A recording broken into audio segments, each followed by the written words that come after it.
Hello guys, welcome back to my YouTube channel, and today you're watching House of JB. My name is Joshua, and we've got a special guest today, guys. We've got Stirling and Jacob Properties. Do you want to introduce yourself? Hello, I'm Christopher from Jacob and Stirling, and today we'll be talking on the Q&A questions that you will have lined up for us and addressing them individually and in depth.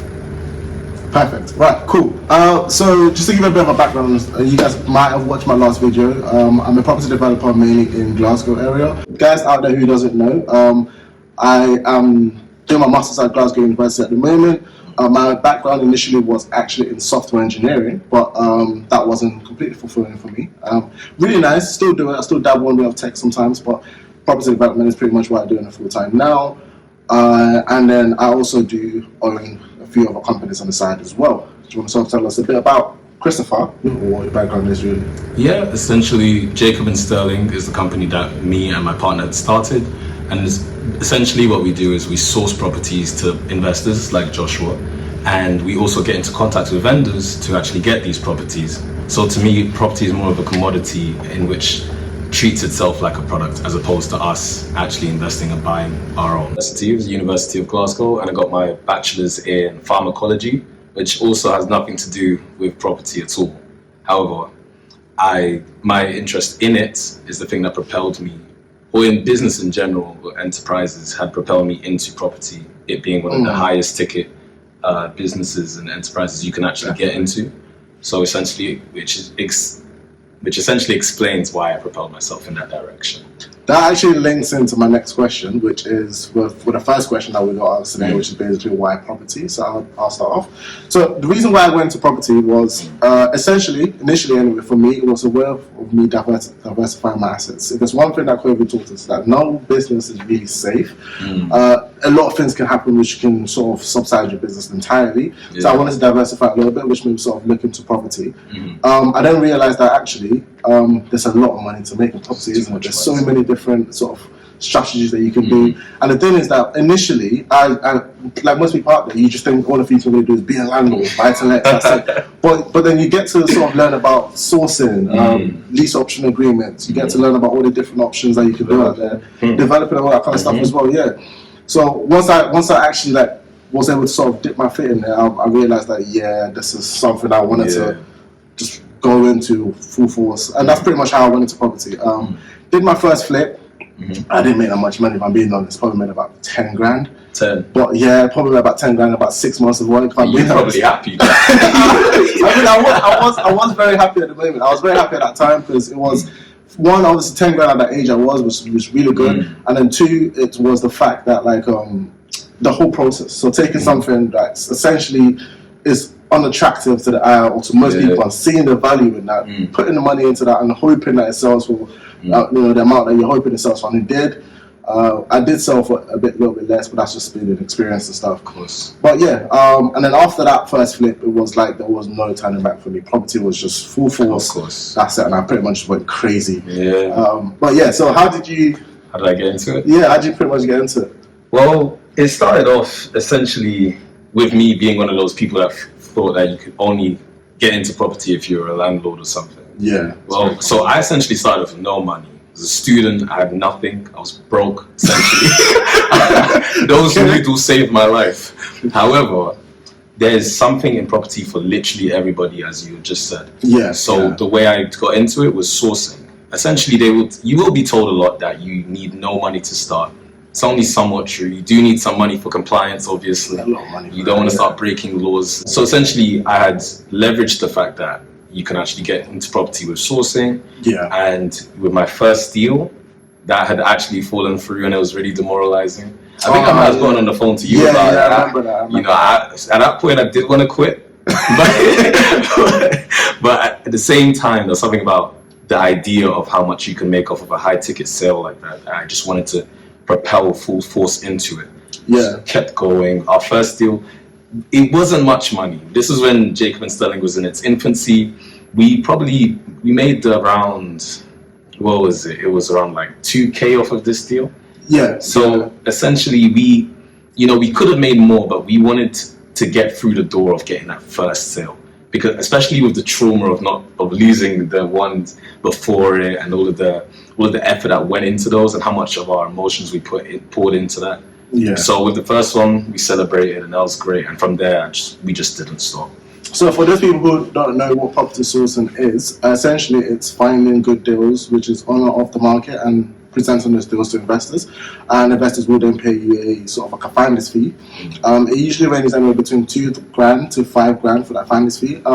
But there's a lot of things you can do there as well, because you can sort of go into the project management side of things where you find the deals, and then pretty much deal with the whole thing for them, and then you take your cut. Yeah. So there's a lot of things that you can do, and it's again, I'm not going to lie and say that you don't need any money. You probably need about $2,500 at least to get compliant. Yeah. Once you get compliant, you're probably looking at least like running ads, running other things as well, like your marketing costs and everything. One of our biggest costs. Yeah, so it's not going to be like no money to get into property. That's absolutely false.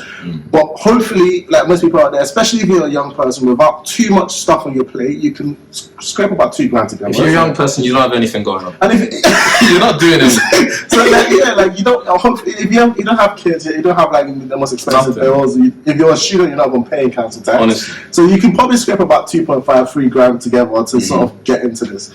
Right. Anyway, next question, which is going to be more for you actually, is basically how do you find those deals? So one of the things that a lot of people struggle with is finding the right deals that they can put the money into, and no matter how good you are of a developer or whatever it is, if the deal's not right, it's just not going to work. So how do you find those deals that does work, and how do you sort of package them essentially? Okay, so essentially the way I look at it is that you're in a market where it's pretty much governed by people, like most of them, like all of them actually. However, this one you directly can go up to somebody at a networking event, for example. You can find them on Rightmove. They are listed all there for you.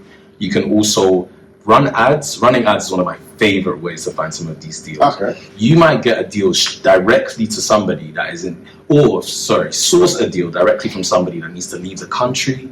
So distressed sellers, yes. Either they need to leave the country, they're in debt, they lost their wife, and of course, let's not trivialize these things. We're actually helping people. By sourcing these properties to investors, we're actually helping. So if you were to look at it like that, the way you would start to imagine the places you would find these properties, you could literally be speaking to somebody. I could be speaking to you. You might want to sell a property as an investor. That's really handy for someone like me as a sourcer, because then I get to go to one of my investors in the list and then sell that property to them for a fee. Yeah. So that's essentially to answer your question, networking events, running ads, and just being present when you can definitely tell, or that you're in an environment where somebody would need to sell a property. Yeah. Off the top of my head. Anyways. Right, now, one thing I'm really excited about I'm actually really happy that you mentioned it, was networking events. Oof. Now, that's if you're a young person in property, that's one of the biggest ladders you have to climb. It's actually easier to speak to letting agents than to go to networking events. 100%. I find it, when I first went, it was the most nerve-wracking thing I had to do in the entire universe. 100%. You're in a room, I went on my own, you're in a room with a bunch of people who are very serious, very rich, very ambitious, and obviously I was ambitious as well. I had a bit of money in my pocket, but I was definitely not like anywhere up there in the room.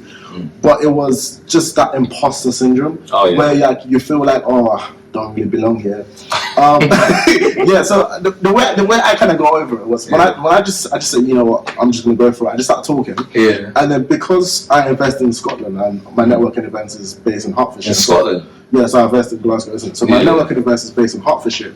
So a lot of people were intrigued to hear about what property was like in Scotland. That was like my own little point that I could make. But it was, even then, when I was leaving, I was still like very nervous. My first one I went to as well, I didn't have the flashy watch, I didn't have the flashy suit, I didn't have the nice car. So like I was seeing people, they'll pull up and getting Mustangs and Lamborghini Urises, and I had my BMW 1 Series, which is not even a bad car. It's not a bad car, but it's just, have you been to a networking event? And I'm sure you have.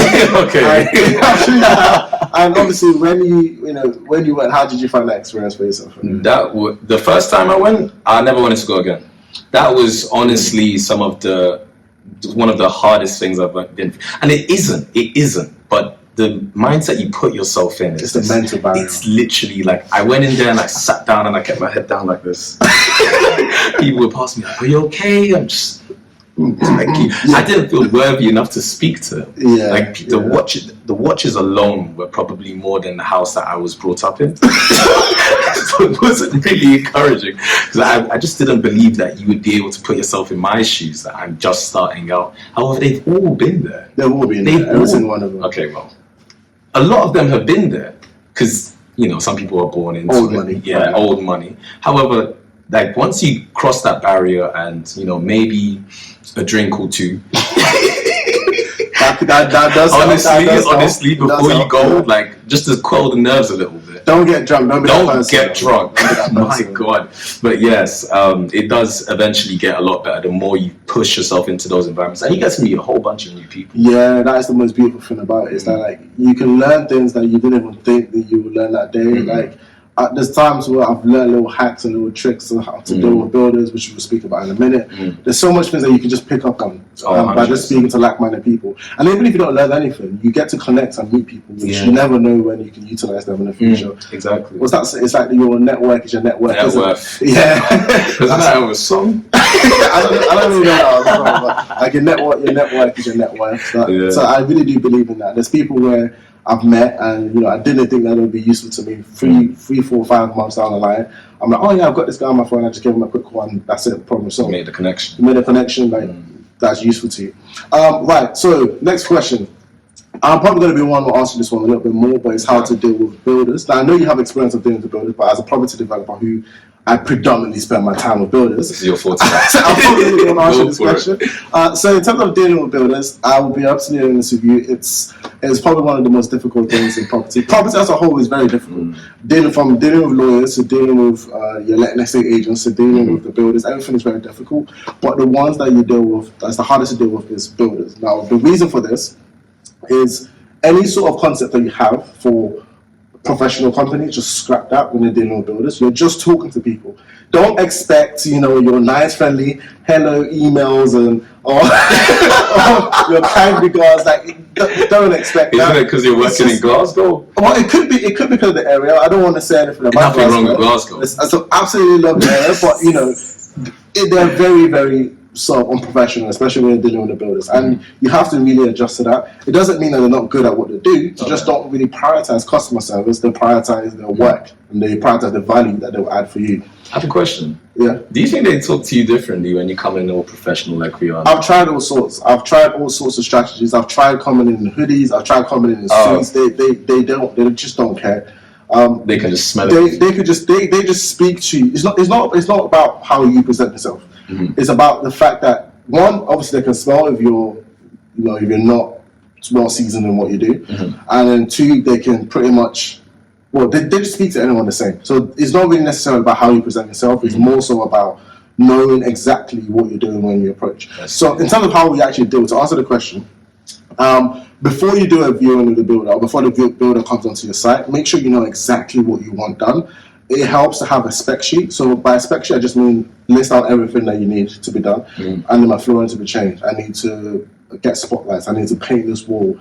There's a bit of rising damp here that I think might need to be sorted out as well. I want to replace all this architrave. I want to buy new windows. I want a new composite front door. Whatever it is, make sure you have that list down. Because what that allows the builder to do, and it's okay, one, they'll come in there and realize, well, this person knows exactly what they want to do. So I can't then just go and upsell them or whatever it is. That's the issue I was about to ask. So the one they'll say they know. And also, another little hack as well, let the builder know that you do have the options open at the moment. So that does tell them that they should be a little bit cautious with their quote. Like a mechanic overcharging you on your car. Essentially, yeah. Basically, just let them know, like, listen, you're not the only person that's seeing this property. I'm going to be collecting a few quotes, and then I'll be getting back to you whether or not if I feel like, I want to progress with that. Now, again, this is a little side hack. Don't necessarily go for the cheapest builder, because that, when it comes to selling a house and building a house, there's a lot of things that can go wrong. And then when it comes to selling a house, you can't actually sell it. Go for ones where you can see the work and stuff like that. If you can physically go out there and actually see the work that the builder's done, you need to do that. So should you ask for a portfolio from the so you can ask them for pictures from their previous work. But what I'll actually do is I will ask them if they're working on a site at the moment, and then I will go to that site. Or I will literally say, okay, so what was the last work that you did? And I'll contact that person to sort of see how they got along with the builder. Now, if a builder is confident in their work, they'll have no issues with that. So that's one thing to look out for as well. Nice. Right. Okay. Next question: if you were going into property for the first time, or you're going back into property again, what would you do differently? If I was to go into property again for the first time, I think I would have told everybody about it. I think a lot of my close family would have had no idea that I was doing this. And I think you telling everybody keeps you accountable for the success of your own enterprise or whatever you are doing in property. There are multiple things you can do.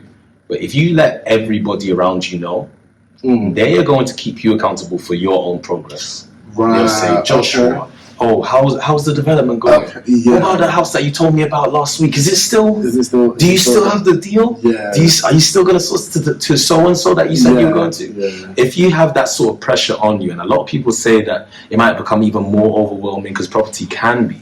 However, if you're going into property, if you have the idea, conscious thought to go into it, and you've done your research on it, I already believe at least 80% of you are at the point or have that character in you where you can persevere through things like that. Like that's my opinion. And I think that if I were to tell everybody about it, there wouldn't be these pauses from when I was starting and stopping, but it'd be way more consistent. I probably consistent journey. You'd be way further up because things get exponential in property. Now your progress inevitably just grows and grows. You make one deal, the next day you have enough income to have to put out more marketing, and things typically go with scaling a business. The scalability of the company would have been a lot faster if I had started consistently earlier as opposed to later on. So that's definitely something that I would recommend. Fair enough. So you guys heard that. Tell everybody exactly what you do. If you're in property, make sure every single person knows that you're in property. Be that annoying person where they say, what you say your name, then you say, hi, my name is, and I'm a blah, blah, blah, blah, blah. There you Fill go. in the blank, you're in property. Let everybody know. Right. So my advice if I was to go back into property would be actually slightly different. The mistake I made was actually the lack of education. Now I had, from my days anyway, so I was very I'm egotistical. I can do it. If people can do it, why can't I do it? If he can do it, if he can do it, why can't I do it? If she did it, he did it. Why can't I do it? And I did have the spirit of being a lot of a self-learner as well. That came from my software background. Most of the software engineers out there, we learn and we pick up skills a lot by ourselves. So I kind of felt like I could transfer that skill to property, which I did do successfully to a degree. But there was mistakes that I made which cost me money and a lot of time. Those could have been avoided if I got trained. And there's a lot of training courses out there. There's the really expensive ones, there's the really cheap ones. Find somebody, most essentially, someone who is in property to help you and guide you, especially when you're starting.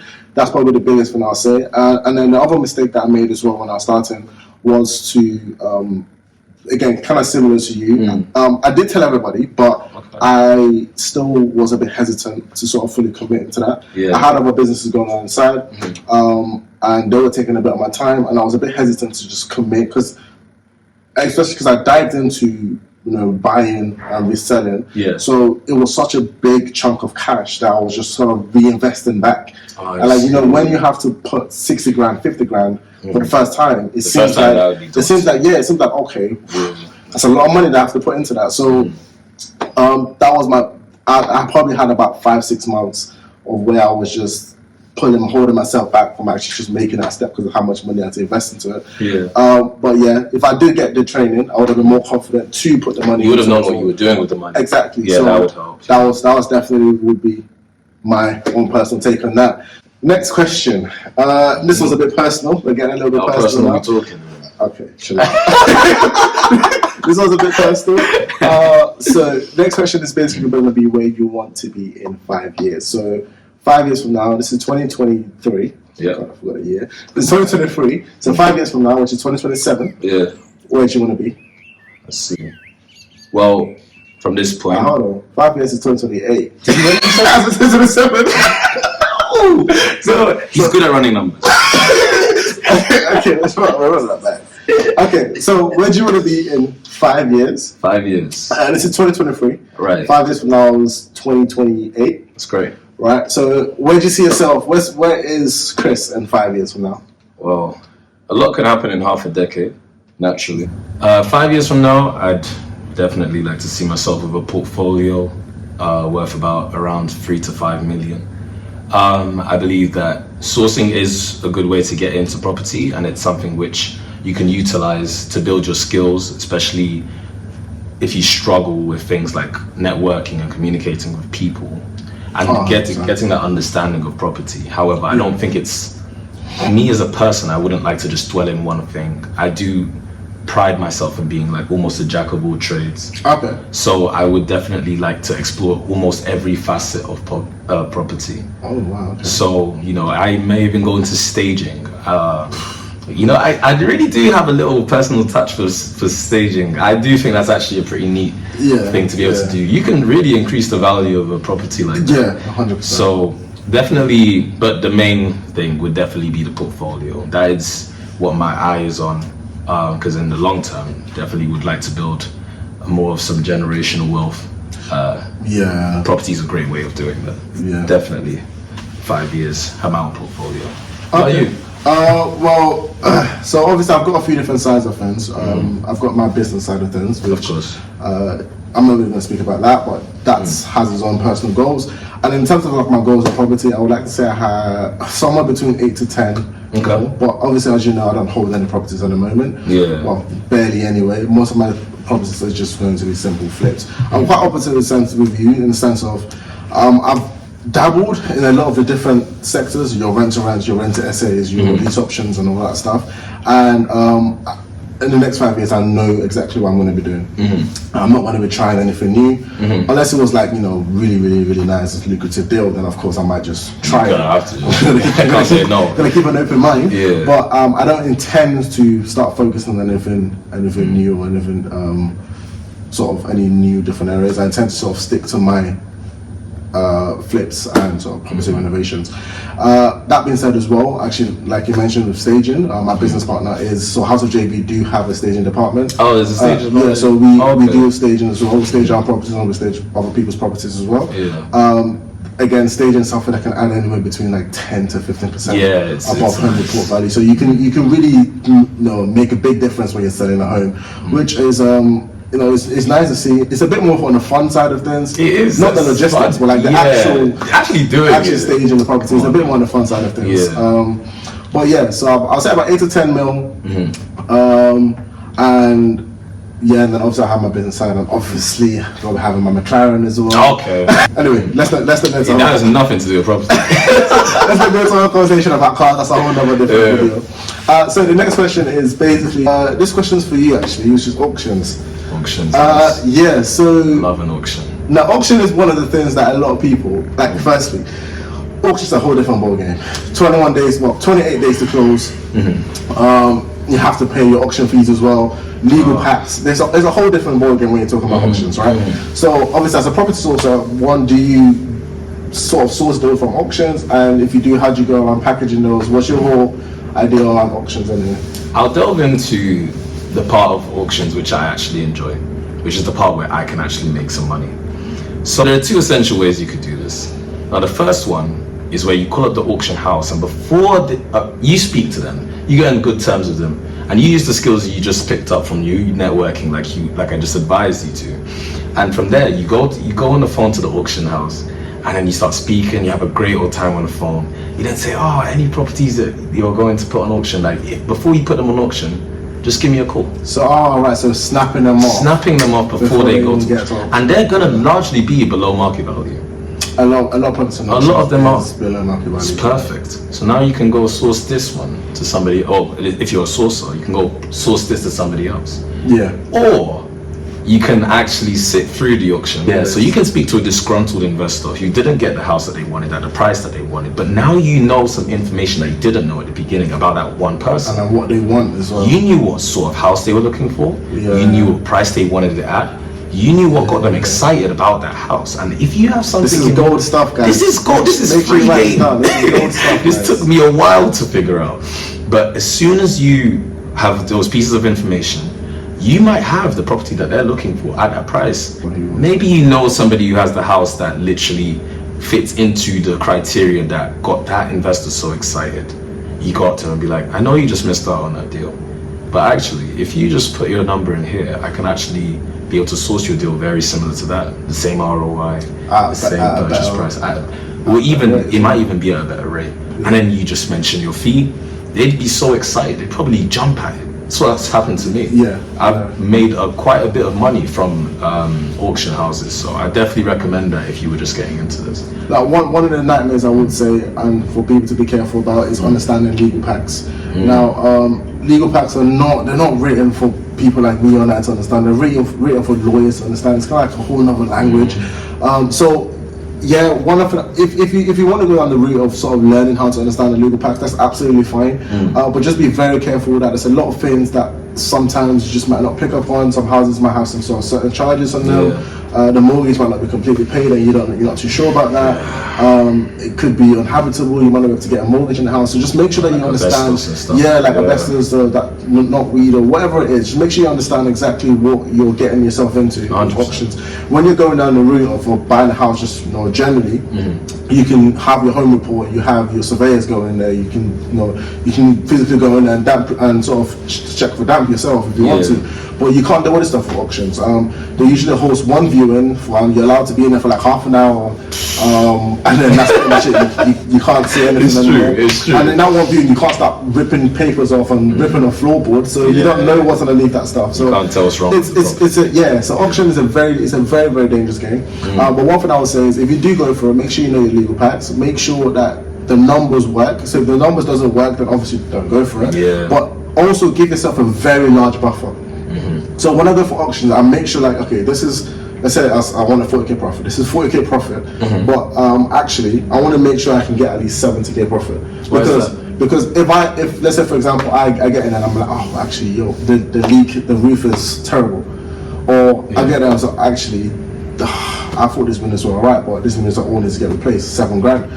Actually, this house might need a rewire, 5 grand, 6 grand. Actually, I might need to get a bit of plumbing in there, 5 grand. Now, those stuff you're not going to be able to see. You wouldn't have noticed that from the specs they're listing off in the auction. That's it. You wouldn't have noticed that from in there. So again, this stuff can come up. You get rid of the carpet on the floor. You see that the joist and the floorboards are completely gone. You need to get a brand new joist and brand new laminate flooring.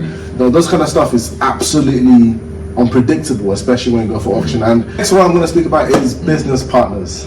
Now, my business partner is very much of a silent partner, not so much about the whole YouTube things, but I would say one word: accountability. The reason why I say that is because as in a business partner, you want to be able to focus on your aspect of the business and trust that the person who you're in a partnership with is also doing what they need to do as well. The one of the worst things that you can ever come across is that you do your side of the thing and whoever you're in the business or your business partner doesn't sort of pick up along, and then you end up sort of dragging somebody along with you. That's a terrible situation to be with. I don't wish that for anybody at all.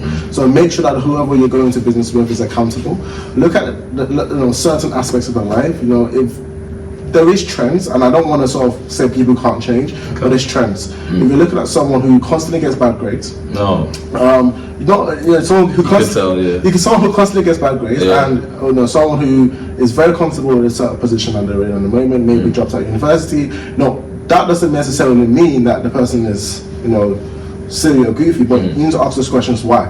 So why did the person drop out? Why did they get bad grades? If that reason is because it wasn't feeling like it, then that should sort of tell you that maybe that might not be the best business partner that you want. But if those reasons were, because the person was doing X, Y, Z on the other side, and they prioritized that instead, and they felt that was more beneficial, then that justifies it. That shows they're accountable 100%. For something in their life. And it could be something simple like, I did boxing for 8 years. That tells you that person has consistency. They consistently did boxing for 8 years, or I played football for 6-7 years. They were consistent. They turned up for 6-7 years playing football. One thing I would say is when I was sort of going into business, and when I was choosing my business partner, those were definitely the qualities that I was looking for. Obviously, you got your base traits. You're hardworking. Make sure you're accountable. Make sure that the person is also willing to learn, willing to explore new options as well. You don't want someone who's very narrow-minded. And the most important thing as well, I would say, is your goals. Now, if your business partner goal is to make 1 million and your goal is to make 10 million, it's not going to line up. It's the goals don't line up, and if the goals don't line up, the action won't line up. Because the actions to make 1 mil and the actions to make 10 mil is a whole different action. To be fair, actually, someone who's working towards make 10 mil in a year and someone who's working to make 1 mil in a year, their actions and the person to make 10 mil to make 1 mil will be very different. So if your goals are not aligned in terms of how much money you want to make, your revenue, your profit, all of that kind of fun stuff to talk about, then essentially you're just gonna find yourself in a situation where one person sort of dragging the other person along, or you might be trying to kick the ass of the other person, but actually they're okay with how much money they're making. Have someone who doesn't feel that fire under them to constantly make, and it sounds like it's all consuming. Like, business isn't inherently, but it will make you will always be hungry for the next meal or for the next deal you can source, or something similar akin to that. If your partner is serious, you will have that same burning ambition in him or her, no matter the situation or no matter how much revenue you're bringing in or profit or how comfortable your life has become. It's always on goal, and that is, to me, sounds beautiful, and to a lot of people it won't. But at the same time, I think this is one of the things that give people meaning in life, actually. So hey guys, thank you very much for listening. Hopefully you got a lot of insightful information today. So we're actually at the moment in House of JB base of operations. This is where all the important decisions are made. So I'm going to be giving you guys a little site tour, kind of to see our office a little bit, see where the magic happens, basically. Okay, cool, guys. So this is the community area. Basically, this is where a lot of our staff have come to have a nice cup of coffee, chill, relax. I'm very big on keeping a nice, friendly environment. Now, I will let you guys know this place isn't just my property business. I do run other businesses in here as well. But yeah, again, I'm very big on sort of allowing people to sort of enjoy themselves while working. So I'm going to tell you guys the exact view that I literally look at when I make a lot of decisions. So I'll probably be in the front, just kind of goofing around, and then right there out the window. That's pretty much the exact view of which I make a lot of important decisions.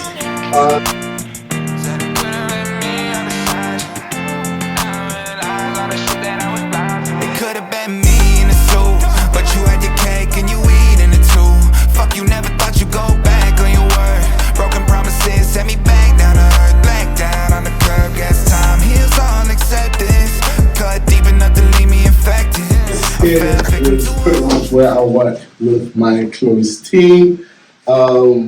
This is pretty much where I work with my close team. And as you can see, I've got my super ultra wide monitor. Nothing fancy, but I do really like seeing all of that. It's really good for editing photos as well. That's usually where my business partner sits, and then we usually have two other people. One deals with us slightly, and another person who deals with any sort of admin side of things as well. But thank you very much for watching this video today. Please like, comment, and subscribe. And we hope to see you in future videos. Take care. That's a JB. Ciao.